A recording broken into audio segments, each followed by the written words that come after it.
Bien, entonces, como verán, muchas veces los juicios también se hacen eternos o largos porque no se terminan con la primera sentencia declarativa. Muchas veces, obteniendo la sentencia declarativa, el deudor, el demandado, no paga. ¿Y qué pasa? Hay que iniciar otro juicio llamado de ejecución de sentencia, ejecutar esa sentencia, que va a tener plazos más acotados, que va a tener un sistema abreviado de prueba y de conocimiento, porque ya no hay que discutir sobre la veracidad de ese derecho, ya está reconocido. Entonces lo que hay que probar es si pagó o no pagó, punto. Entonces ya se ejecuta. Esta es la gran diferencia entre las acciones declarativas y las acciones ejecutivas. Entonces, las vías ejecutivas, la más antigua de todos, es la manus initio. Manus initio. ¿En qué consiste tomar mano al deudor? Tomar mano al deudor. Este era un procedimiento que nos llega a nosotros a través de Gallo y de ciertos pasajes en la ley de las 12 tablas, donde habla en los casos en que el deudor, ¿no?, como garantía de que va a cumplir esa obligación, autoemancipaba su cuerpo, su libertad, su persona. Entonces, por lo tanto, una vez que no cumplía, que caía, que ya la obligación era ejecutable, ¿no?, se establecía un plazo de 30 días mediante el cual podía existir un vindex, alguien que pague por este deudor, y después se lo mostraba durante 60 días en lugares públicos al deudor, se lo exponía para que evidentemente alguien pudiera pagar o aparecieran otros acreedores. Era una suerte de publicación de deuda, en este caso haciéndolo público, porque podría suceder que existiera más de un acreedor. Por lo tanto, una vez que... Sería un escrache. Una suerte de escrache público, pero no solamente para escracharlo desde el punto de vista moral, ¿no?, sino para también dar a conocer el estado de falencia, del estado de deudor, y que si había otros acreedores, también se pusieran en la fila, en cierto modo, ¿no? Y de esta manera se iban a cobrar todos del producido de este deudor. ¿Pero qué le iban a cobrar a este deudor si no tenía nada? Le iban a cobrar su libertad, le iban a vender... Se volvía esclavo. Lo vendían como esclavo. Bien, hay pasajes donde se habla que lo partían en pedazos, y como no hay antecedentes de hechos tan cruentos con respecto a un deudor, lo que se interpretó con esas frases es que en realidad lo que se partía era el producido de ese deudor, que cada uno de estos acreedores iba a llevar una parte, no una parte específica, no un brazo, una pierna cada uno, sino cada uno iba a llevar, ¿no?, el producido de la venta como esclavo.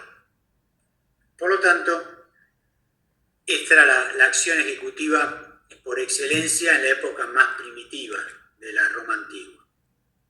Y otro caso bastante particular, si se quiere, era la pignoris capio. También la pignoris capio era una acción ejecutiva. Más que acción, era una suerte de permiso que se le otorgaban a ciertos ciudadanos romanos que por su estatus tenían privilegios. Estos eran los soldados, ¿no? Hablamos de las soldaditas, hablamos de aquellos casos donde el soldado, por cuestiones de emergencia, no iba a esperar un proceso judicial para poder cobrar los saberes correspondientes a su campaña, sino que si no se le pagaba, iba directamente y tomaba, ¿no? Pignoris capio es tomar del puño lo debido, lo que se le debía.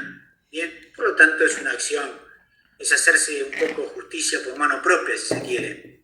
Bien, pero que no era reconocido para todos, sino para casos muy puntuales o muy particulares. Bueno, básicamente hemos visto las cuestiones o acciones de la ley. Y le repito, son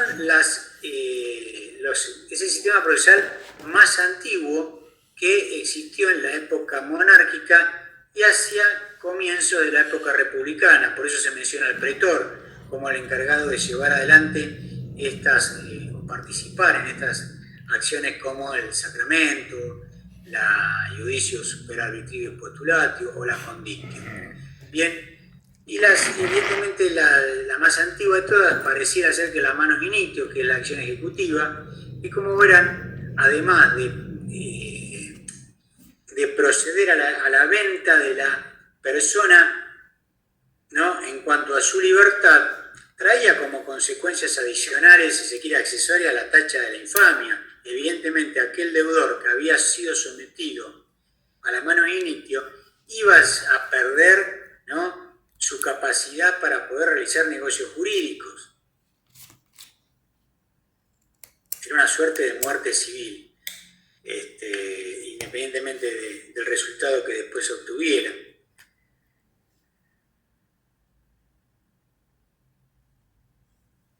Bueno, ¿alguna pregunta hasta acá? No, profesor. Profe, entonces, ejecutivas son dos, Sí, Manus profesor. initius y Y la otra.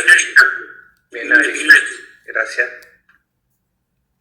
Bien, estas son, se llama sistema de la ley de acciones porque son los procedimientos que a nosotros nos llegan como antecedentes más antiguos de lo que nosotros hoy encontramos o sabemos como sistema procesal, ¿no? Profe, la conditio. La conditio era aquella acción creada por dos leyes en la época republicana en la cual, a diferencia de las anteriores, ya no existía esto de la provocación mediante el sacramento, sino que se le otorgaba, una vez que se había trabado la litis. Esto de trabar la litis significa de que ya se conocen cuál es el objeto de reclamo y las partes no pueden salirse de esto. Es importante toda esta terminología, porque después la van a ver a lo largo de toda la carrera, ¿no? A ver, yo no puedo iniciar una demanda, por ejemplo, de desalojo y a los 5 días después ampliarla, después que hay traslado, modificar y decir que no, además de desalojo quiero daños y después daños. No, yo tengo que ser concreto y lo que reclamo tengo que darle la oportunidad que el demandado se defienda de esos hechos y de esas cuestiones para que quede trabada la litis. Bien, en fin, estas cuestiones eran lo que originaban las acciones declarativas y por lo tanto acá era como una suerte de tiempo de espera para que las partes resuelvan en forma voluntaria este litigio. Bien, aunque no se mencionan, hay muchos autores que hablan de que también sería un sistema procesal de legislaciones, por ejemplo, la iure cessio. La iure cessio nosotros lo conocemos como un acto jurídico mediante el cual dos partes, ¿no?, que se encontraban en una cuestión, en un conflicto, deciden ponerle fin en presencia de un magistrado mediante una ficción en la cual uno reclamaba y el otro daba pasos hacia atrás, simbolizando una suerte de allanamiento. Por lo tanto, también podríamos citarla como una fuente, ¿no?, de las legislaciones o como acciones de la ley, una forma procesal, porque evidentemente se daban todos los componentes que tiene un proceso, las dos partes, el magistrado, un objeto. La única diferencia es que acá no hay un reclamo concreto, sino que las partes se allanan, una reclama y la otra se allana. Es como darle de alguna manera validez a un acto o a un acuerdo que las partes ya llevaron adelante. Esto lo vemos a diario, nosotros los que litigamos, por ejemplo, el derecho laboral, muchas veces las partes, como el derecho laboral es de orden público y las partes no pueden acordar de manera privada, los acuerdos tienen que presentarse en el Ministerio de Trabajo o en los tribunales de trabajo. Entonces las partes no litigan, presentan el acuerdo y ¿qué piden al tribunal? Una homologación judicial, que se homologue ese acuerdo, que le dé fuerza de ley. Bien, para que ya el deudor pueda cumplir y el acreedor cobrar sin problema. Entonces, estas cuestiones también podríamos enmarcarlas dentro del sistema de las legislaciones. Gracias.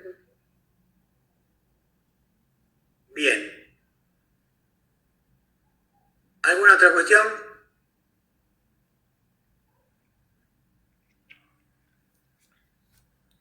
Bueno, Gonzalo,